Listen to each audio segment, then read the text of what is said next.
Let's get a quick take on this last one. Colorado officials released a first-of-its-kind water plan this week that is aimed at conservation efforts for the state. The $20 billion plan addresses drought projections aligned with our growing population and plans to address dams and reservoirs.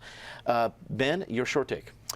This is a big deal just because they did it. You know, I've been asking my dad about water law and water rights in this state since I was a little boy. I still really don't have a great grip on it other than what we have here is so critical for the rest of the West. So this was a landmark sort of move. It has no teeth, but I think a lot of good ideas, and we'll see what comes. But certainly a really important document as we continue to have explosive growth, not just in Colorado, but in the West in general, and we have to figure out how to manage a finite resource.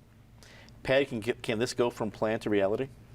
Well, certainly parts of it will be adopted, and Hickenlooper was smart to push it because we have huge growth in Colorado, but we do not have a growth in the amount of water we have unless we play anti-refugee and just shut it down and don't let any go to California, which maybe is where we should worry about our borders.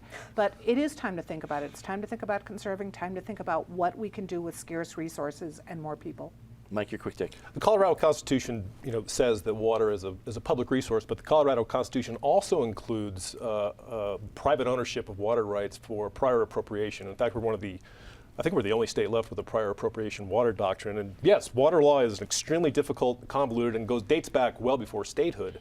The interesting thing is that, and one of the great fears that we should have is that we should be very careful not to inadvertently run from our prior appropriation doctrine, which actually prices a scarce resource at a market rate, to a public trust doctrine like California has begun adopting, where the government's basically in charge of water. The next thing you know, you have a drought on your hands.